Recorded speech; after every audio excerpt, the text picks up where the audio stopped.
Assalamu alaikum, sisters. I hope that you are all doing well. Welcome back. My name is Zahra, and I make content to help Muslim women feel empowered through learning about their deen. On this channel, I speak a lot about wifehood, womanhood, and motherhood. So please subscribe and join the sisterhood. We would love to have you on here, okay? If you are a Muslim woman and you are thinking about marriage, then check out my ebook, which is called An Intimate Guide for the Muslimah Bride. This is the ebook that will help you to understand everything you need to know about the intimate aspect of married life. We have so many topics covered inside the book, and a lot of sisters have read this book and it has helped them to develop confidence and to feel more prepared for marriage. So I'll leave a link to the book in the description box. So today we are addressing the topic of marrying a man who has children already. This is something that I have actually experienced myself personally. So hopefully I can share some tips and advice for sisters who may be going through something similar. A lot of sisters wouldn't actually mind marrying a man who has children. I think it's much less of a stigma in society than the other way around. Typically, men who have children don't really have too much trouble finding a wife.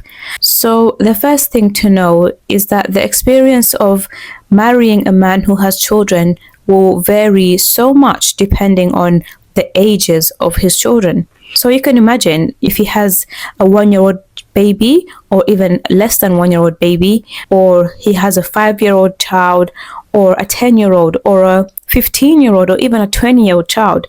All these different age ranges will have such a different effect on your marriage with him, right? So if he has a really young baby, you are likely not going to have to really deal with this baby much until the baby is able to really come around to your house, because this is a baby who'll probably be staying with his mother most of the time. But then when it comes to maybe perhaps a child of 5 years old, this is a child that will probably be coming to visit their father more often, to sleep over at your home, and things of this nature. And when it comes to much older children, then of course they may be more independent and may not need really to be involved with you so much. And even if they do come to visit, for example, because they're older, they can look after themselves a little bit more, so they can make their own breakfast or manage their own needs a bit better than a younger child who would be more dependent on you to look after them. So I've got 5 points that I want to share with sisters, and hopefully just get you thinking a little bit about what the situation might be like getting married to someone who has children.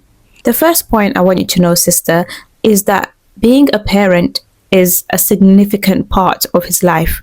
Probably the biggest part of his life is being a father, as it should be, because this little person, his child, is depending on him to raise him, to love him, to look after him. So his priority will be the children in a lot of cases. So the needs of children in general, across the board, doesn't matter which topic we're talking about, the needs of children tend to come before the needs of adults, just because as adults we're more understanding of situations than children. Children might just see this as a sign of abandonment if their father doesn't prioritize them. Now, I'm not saying we should go to extremes and let children have whatever they want and no sort of discipline. That's not what it's about. When it comes down to the little things, we have to understand that children, they are not as emotionally developed as we are.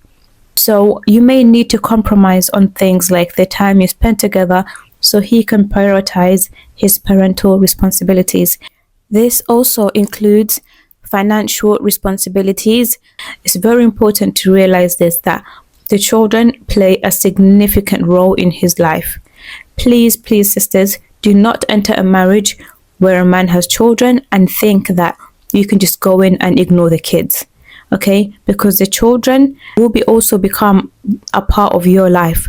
Because as a wife, whatever is important to your husband, whatever your husband prioritizes also becomes your priority. I know this can be difficult to hear, it can be difficult to understand. As a new bride, you want to spend a lot of time with your husband, you want to be his priority, and I promise you, this does not mean that he doesn't love you or that he doesn't care about you. He does.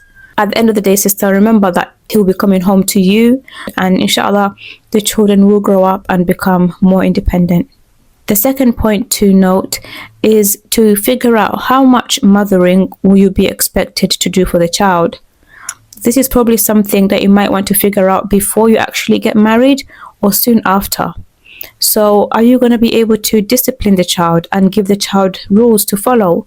Will you be responsible for cooking for them and cleaning for them when they come over? Or will your husband be responsible for doing that? Will you be responsible for cleaning for them, taking them out to the playground? All these kind of things are important. How much mothering will you be expected to do for this child? Again, this is something that will vary depending on the age of the child. But just bear in mind that you will be expected to do some sort of mothering on this child. There might be a time where the child is at your house and the father is not at home, and you will be expected to look after the child. The third point to mention is living arrangements. Will the children live with you full time? Will they live with you part time? How often will they visit? Will they visit on the weekends? Will they visit during school holidays? Will they sleep over at your home? Or will they come and visit and then go back home to sleep in their mother's house? These are important questions to think about and to ask before the nikah is performed.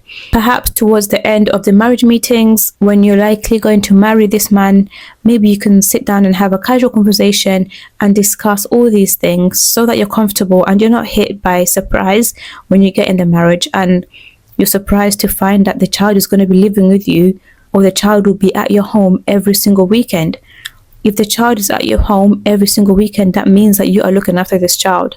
Okay, as a mother, as a woman, as a mother figure, you will bear some responsibility. Okay, perhaps cooking for the child and breakfast. Children have their specific breakfast that they like, specific cereals that they might want to eat. You're going to have to do laundry for the child, wash his clothes, get them ready and clean.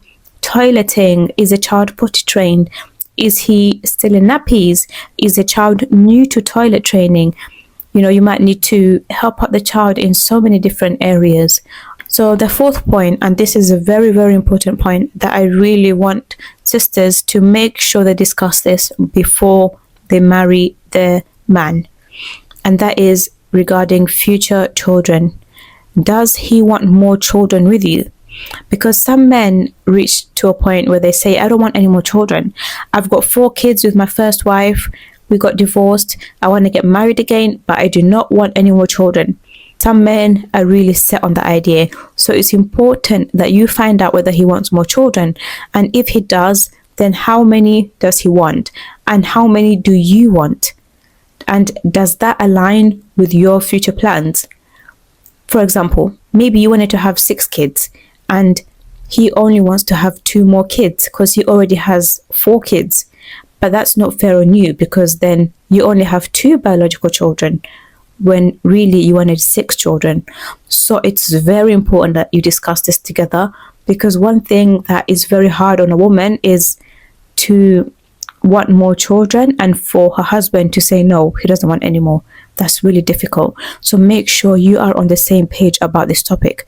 Something else is, how soon does he want those children? Maybe he wants a break of 5 years before he has a child with you, but maybe you're at a certain age that you want to have your children within 2 years, or you want to have a child straight away after marriage. So it's important that you discuss these things, sisters, inshallah. The fifth point and the last point is to remember, sister, that the mother of his children will always be in his life. I know this can be really, really triggering for some sisters, and it's so crazy because when you get divorced, right? If you get divorced when you had no children with your husband and then you get a divorce, the two of you can just walk away and walk right out of each other's lives and never have to see each other again. But if you get divorced and you have children with a man, you and him will forever be a part of each other's lives. You can never avoid each other. You will always have to keep seeing each other because you have these children that bond you together. The mother of his children will always be in his life. They will communicate often, and he may have to visit her home, to visit his children in the home, to pick up the children, depending on the age of the children, of course. He will have to keep a line of communication open because he needs to know when the children are sick, when the children need medical help, when the children need school fees, when the children need clothing. They have to keep a line of communication. It might be beneficial for you to meet up with the mother of the children and build a relationship with her based on respect and trust.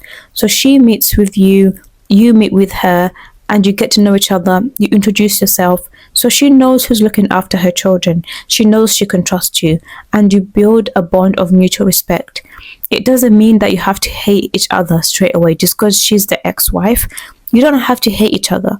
You can form a nice, respectful bond, maybe even a friendship.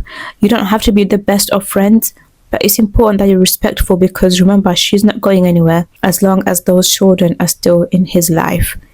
I do want to mention one last point, and that is to advise any sisters that are going to marry a man who has children to please treat the children with the utmost love and care.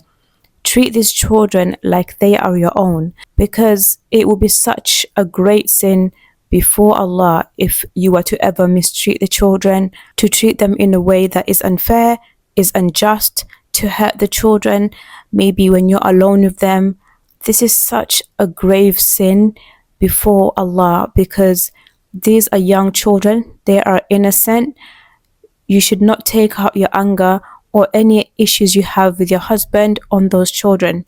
We do hear some horror stories of women who marry men who have children, and then they go in and mistreat the children. We all know the famous stories about stepmothers being evil. Please do not do this, because Allah, the wrath of Allah will find you in this dunya and in the akhirah.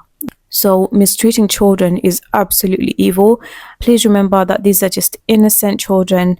They have done nothing wrong, and it's important to be extra kind to them because they are going through a difficult time.